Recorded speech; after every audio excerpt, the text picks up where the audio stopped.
The English kingdom was not one whole unit. It was made up of smaller areas, called shires. Each shire was run by a royal officer, the sheriff. The sheriff spoke for the king. He made sure the king's orders were carried out. He collected taxes. He kept justice. He raised soldiers when needed.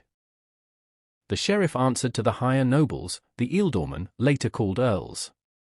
These lords ruled over several shires. They held strong military power. They also led the highest courts. Yet, even the ealdormen were under the Witenagemot, the council of the wise. The Witenagemot was made up of bishops, ealdormen, and the king's thegns. It acted as a limit on the king's power. Here, major laws, taxes, and foreign treaties were discussed. Most importantly, the Witan chose and advised the king. It could accept or reject who would rule next. King Ethel's power was not absolute. It depended on the agreement of the realm's wisest men. At the same time as these new political systems, a spiritual change was happening. In 597, St. Augustine arrived in Kent to bring back Roman Christianity. His mission was organized and politically smart. The Roman Church knew that if the king was converted, the whole kingdom would follow.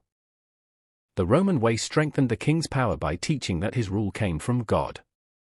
At coronation, bishops used holy oil to show the king was not only a warrior, but also God's chosen leader. This gave his laws greater authority. The building of large stone churches showed the union of the crown and the cross. But the Roman approach was not the only one. From the monasteries of Iona and Lindisfarne came the Celtic Church, which was very different. Led by monks like Aidan, it was less centralized, more strict in lifestyle, and focused on spreading the faith among ordinary people.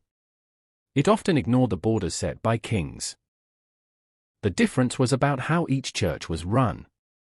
The Roman Church was episcopal. It was organized under archbishops and linked to political capitals. Its power came from the top down. The Celtic Church was monastic. Its influence spread through traveling priests who built small centers of learning. Their loyalty was often local, not to the king. For kings who wanted to unite many kingdoms, the Roman model was more effective. A single faith, with the same calendar and a clear hierarchy, created unity beyond old tribal ties. A king backed by the Roman Church gained both administrative and ideological support across the whole island. This conflict peaked in the mid-7th century. The choice was between Roman centralization or Celtic independence, and it shaped political destiny. In the end, the stronger organization and higher status of the Roman tradition won. It gave English kings one powerful, unifying institution that helped shape the future nation. The English state was built on two sources of power. On one side were the Witan, the ealdormen, and the sheriffs, giving legal and military order. On the other side was the Roman-backed church, giving unity in ideas and administration. Together, these two pillars supported one emerging kingdom. And that's how the roots of England were built, step by step.